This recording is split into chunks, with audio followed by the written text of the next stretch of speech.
Have a brand? Do you want to get it in front of millions of people instantly? Well, email me right now, ogod@hiphopun.com. That's ogod@hiphopun.com. Your brand could be right before each video that we publish.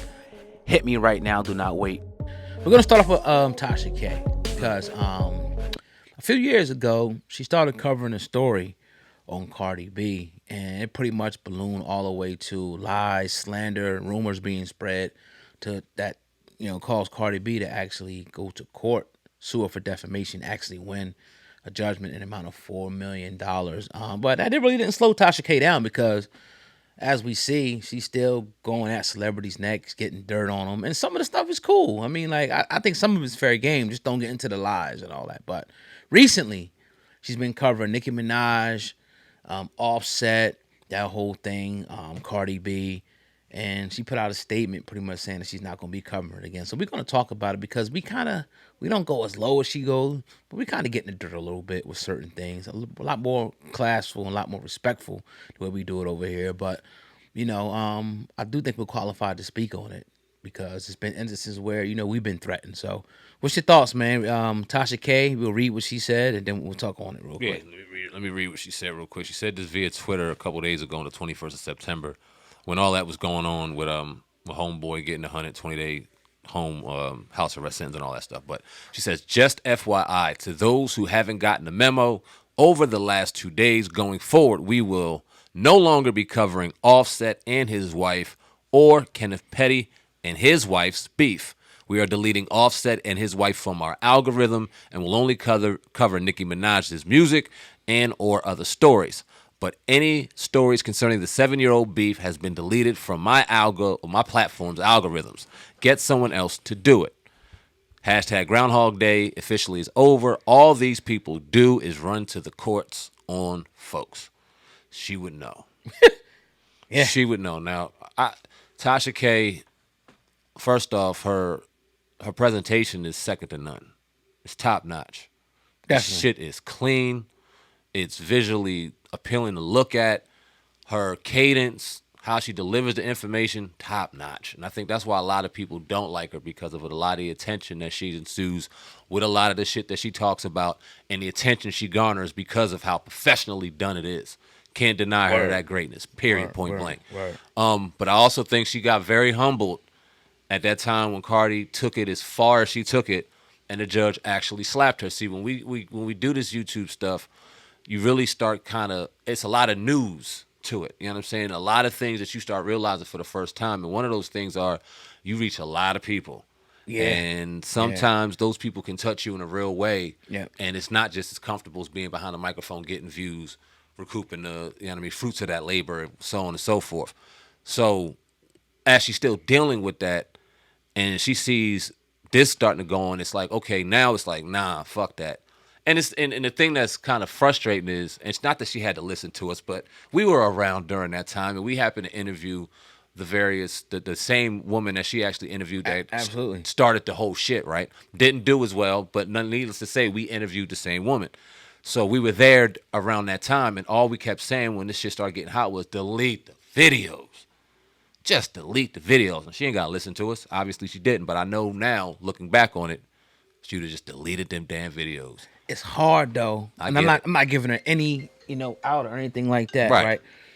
But when you see a lot of people, and I'm not going to spill the secret. A lot of people don't understand how much some of these YouTubers are actually making. Some of them making millions, some of them making tens of $1,000,000, per year. Yep. So it's hard to delete videos that got 1.5 million, 2.5 million, and they might be doing 50, 60,000 an hour still. Who knows? Like you don't know how our channel was doing. We know a lot of videos hitting millions. You probably did 20 to 30 videos on that whole subject. So I like what you said in the beginning though.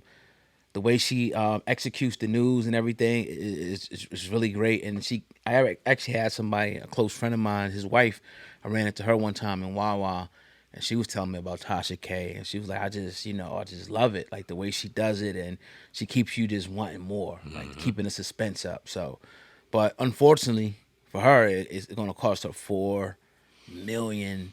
Now the other side of this, though, right, is the fact that how do you feel about the celebrities and the people that are the so-called victims taking this to court? Do you think they're being too sensitive, or do you feel like, maybe, you know, yeah, you think they're being too sensitive at the end Now, of the day? in the case of Cardi B, in the initial situation, the information that was being spewed was very, very vile. It was nasty stuff, right? Right. And that obviously hit her hard. So when asked to take it down because it was or was not true, and according to Cardi B, it was not true, take it down, right? And if you don't, then I'm not mad at Cardi B for taking it to the level she's taking it. Now, whether she deserved $4 million and whether that judgment's fair, that's not up for me to say, right? I don't know if $4 million is the right amount or whatever. But for Cardi B to take it to court, I'm not mad at her. For Tasha K to give real information and give hard, cutting, raw ass opinions to those facts should not be able to get sued by any stretch of the imagination. If you're talking about the facts that you have on the table and you giving your raw opinion on it, that's fair game. This is what they signed up for. This is all a part of being a celebrity. As athletes, professional athletes, sometimes they got to get behind that microphone and talk to the media, even though 99% of the time they probably don't want to deal with none of them. It's part of their obligation. It's part of their contract. They got to do it. You sign a contract, whether it's in there or not, that you going to get scrutiny from the media. And when you do childish shit like what's going on last weekend, people are going to scrutinize you, and I don't think that's justifiable to be sued. It was facts on the table. However she threw it out there was. Now, if you're out here throwing out things that aren't fact and you degrading people's names, that's a whole different story in entirety. But what do you think about it? Yeah, nah, and that's exactly what she was found to be doing, was stretching rumors like it was the truth, speculation like it was the truth, and we found out that it was a complete lie. See, if you're going to say something about somebody, be ready to have to prove it. Be ready to really know. And honestly, most of the people who are reporting these stories probably don't know all the facts, because most people are getting it secondhand.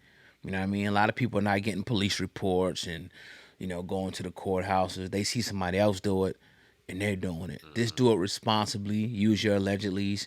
Give your opinion, but don't say anything is definite. Like, oh, yeah, she has herpes or she has gonorrhea. You can't do that. Like, if we were to go today and say something about, Busta Rhymes or Jay-Z and say something, we could be sued too. But if we giving our opinion on something that he said or something that happened, you can't be sued for that. Right. You only get sued for, like lies and slander and things like that. So, Cardi B, she did what she had to do. She gave her ample opportunities to take the videos down, to retract the claims. She didn't want to do it. So, as they say, you know, and I know Tasha K knows this, you make the bed, and then you got to lay in it. And I really honestly feel bad for Tasha K that she has to go through this. But, hey, it is what it is at this point.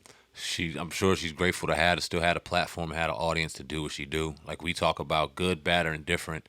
We're blessed to be able to wake up and do this and have the opportunity to do this. Because now, not to cut you off, nah, you good, bro. But YouTube now is suspending people. It's like a social responsibility. It's a clause or whatever. Like if you, like the EDP cat, right, or if you do something, you're accused of something crazy. Like I think Russell Brand, one of them, taking people's monetization. So you got to keep a standard now.